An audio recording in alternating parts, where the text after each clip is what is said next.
వైకుంఠం కాణ చేరకొండి ఎట్టెలాయ మహిమలే.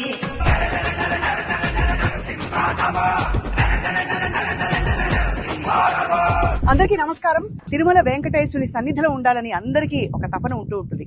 అటువంటిది ఇప్పుడు ఒక సువర్ణ అవకాశం వచ్చింది. సాక్షాత్తు స్వర్ణగిరి టెంపుల్ ఆలయం బయట పక్కనే ఆనుకుని ఉన్న ఒక అద్భుతమైన వెంచర్ వచ్చింది. ఒక్కసారి ఊహించుకుందాం, భక్తితోనే అదృష్టం ఆరంభం అవుతుంది అని పెద్దలు చెప్పగా విన్నాము. శ్రీ సిద్ధి వినాయక ప్రాపర్టీ డెవలపర్స్ వారు అందిస్తున్న ఈ వెంచర్ గురించి మాట్లాడదాం. East Hyderabad #1 real estate company Shri Siddhi Vinayaka property developers. ఎందుకు ప్రత్యేకంగా ఒక ఆలయం ప్రాంగణంలో ఉండడం అంత అదృష్టం అని భావిస్తాం. అలాగే ఇక్కడ ఉండే ఇతర సౌకర్యాలు కూడా చాలా చాలా బాగున్నాయి. సుమారు 40 ఎకరాలలో 439 ఓపెన్ ప్లాట్స్ తో వాటిలో కొన్ని విల్లా ప్లాట్స్ గా కూడా మారబోతున్నాయి కాలక్రమంలో. ఇది కేవలం ఒక బిజినెస్ ప్రపోజిషన్ గా, ఇన్వెస్ట్మెంట్ గా మాత్రమే కాదు, మనసు నిండిపోయే ఒక అద్భుతమైన వెంచర్ అని చెప్పాలి.